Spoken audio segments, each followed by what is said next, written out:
Assalamualaikum warahmatullahi wabarakatuh. Halo semua, saya Anissa Yusnadesti, NPM E1D017163. Video kali ini saya akan menjelaskan tentang interpretasi hasil analisis regresi linier dengan menggunakan metode OLS. Pada video sebelumnya, kita telah menganalisis dua buah model regresi linier, yaitu regresi linier sederhana dan berganda. Yang akan saya gunakan sebagai contoh interpretasi hasil kali ini adalah hasil regresi linier berganda dengan metode OLS. Langsung saja ya, kita buka hasil analisisnya. Kemarin kita sudah menganalisis data usaha tani bawang putih. Analisisnya sudah dipindahkan ke Microsoft Word seperti tampilannya sekarang. Seperti ini tampilannya ketika dipindahkan di Word. Ini ada beberapa yang saya tandai, yaitu ada R-square yang warna kuning, kemudian ada F yang warna biru, ada hasil analisis UJT-nya untuk variabel luas lahan, jumlah pupuk, dan tenaga kerja. Warna hijau luas lahan, warna abu-abu jumlah tenaga kerja, dan warna merah itu jumlah pupuk. Kemudian ada matriks kolerasi dan matriks kovarian yang berwarna abu-abu. Hasil analisis ini bisa kita persingkat dalam dua buah bentuk penyajian yang berbeda. Penyajian yang pertama yaitu dalam bentuk persamaan seperti yang sudah kita buat sebelumnya. Persamaan regresi linier berganda untuk analisis kali ini berbentuk seperti ini, yaitu variabel YT sama dengan beta 0 ditambah beta 1 X1T ditambah beta 2 X2T ditambah beta 3 X3T dan ET. Nah, dari model seperti ini, selanjutnya kita masukkan angka-angka analisisnya ke dalam persamaan ini. Ini yang saya tandai warna pink, yaitu nilai konstanta by estimate koefisiennya di atas dan standar errornya di bawah. Lalu selanjutnya, yang warna hijau itu adalah hasil analisis untuk variabel luas lahan. Terus yang warna abu-abu adalah hasil analisis untuk variabel tenaga kerja. Selanjutnya yang berwarna merah itu adalah nilai untuk variabel pupuk. Inilah bentuk tampilan penyajian dalam bentuk persamaan atau bentuk model. Seperti inilah tampilannya. Kalian bisa melihat layar tampilan tersebut agar lebih jelas.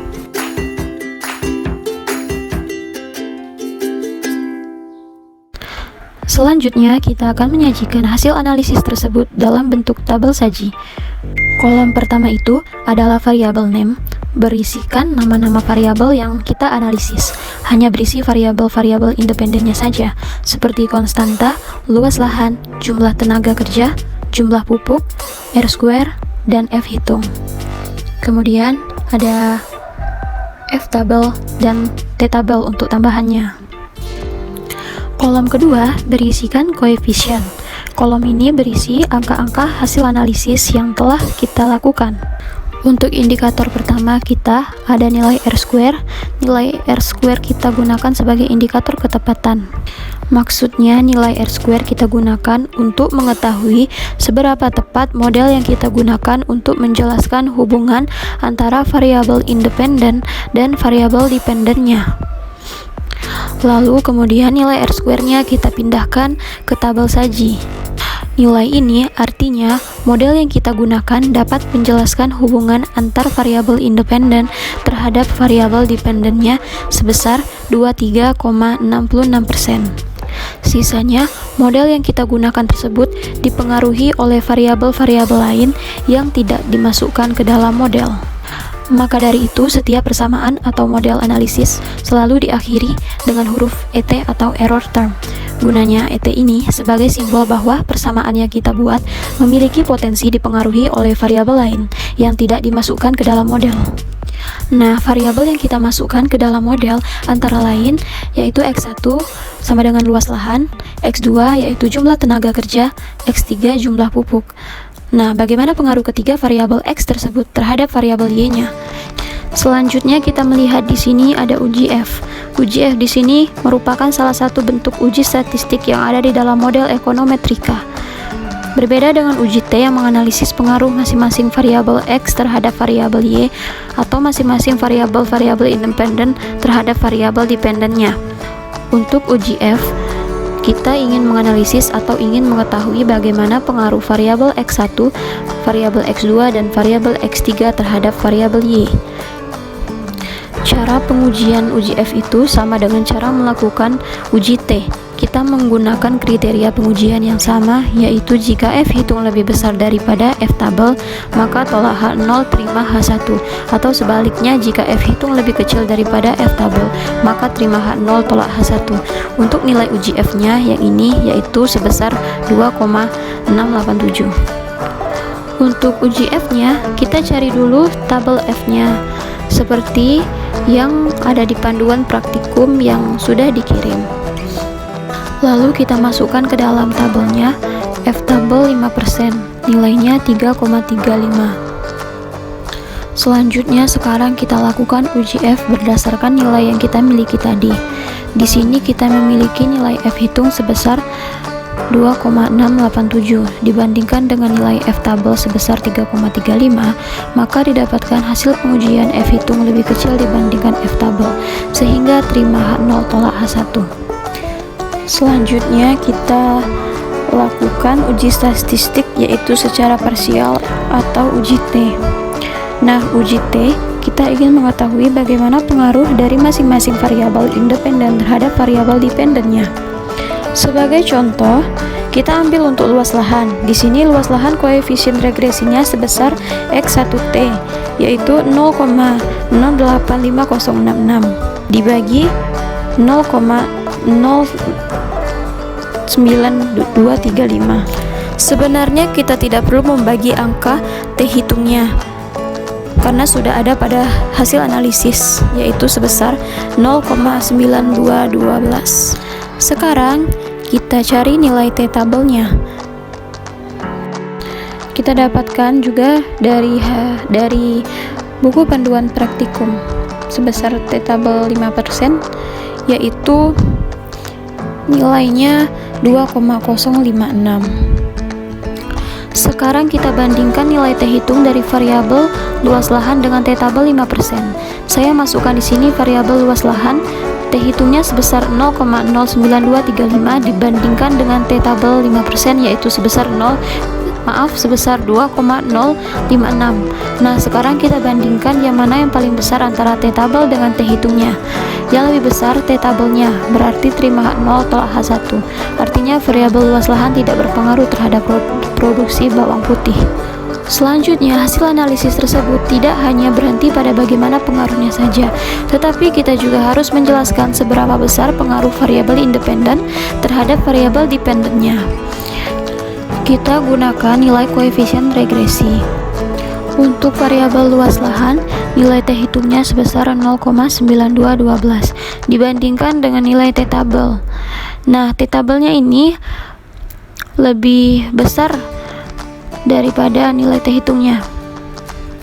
Mohon maaf, di dalam video ini saya menuliskan simbol lebih besar.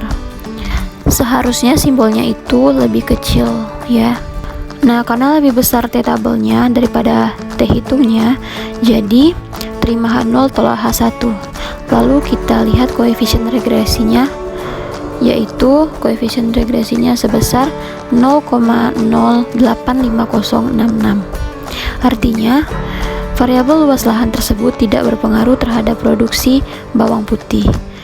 Jadi, jika petani menambahkan 1 hektar luas lahan, maka potensi penambahan jumlah produksinya sebesar 0,085066.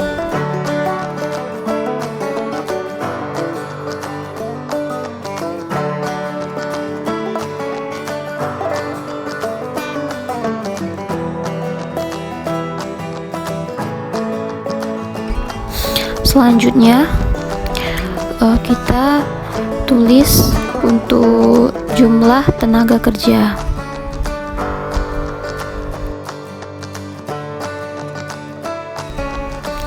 nilai T hitungnya yaitu sebesar min 0,4969.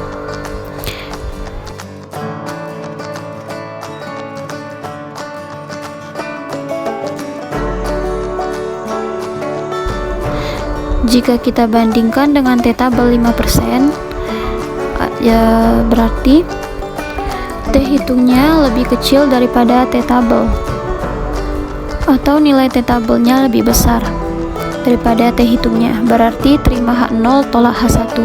Untuk besaran pengaruhnya kita lihat di sini koefisien regresinya yaitu sebesar minus 0,35340.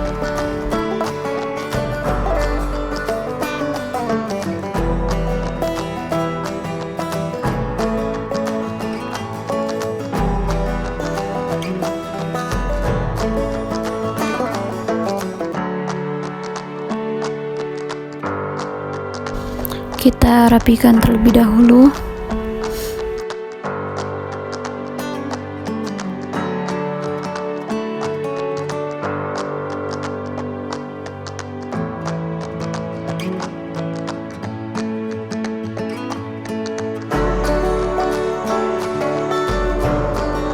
Selanjutnya untuk variabel jumlah pupuk, nilai T hitungnya sebesar 1,905 dibandingkan dengan nilai T tabel. Hasilnya T hitung lebih kecil daripada T tabelnya, atau T tabelnya itu lebih besar daripada T hitungnya, sehingga terima H0 tolak H1. Lalu kita lihat koefisien regresinya. Koefisien regresinya itu sebesar 1,6560.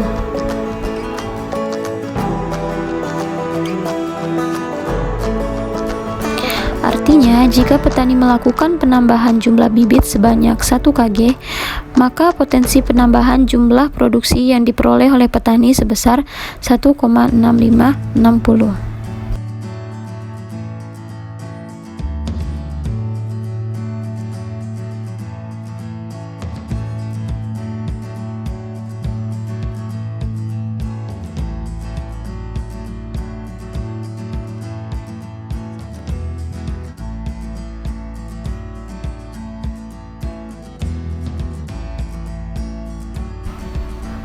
Sekarang kita sudah mengetahui bagaimana pengaruh dari masing-masing variabel independen terhadap variabel dependennya.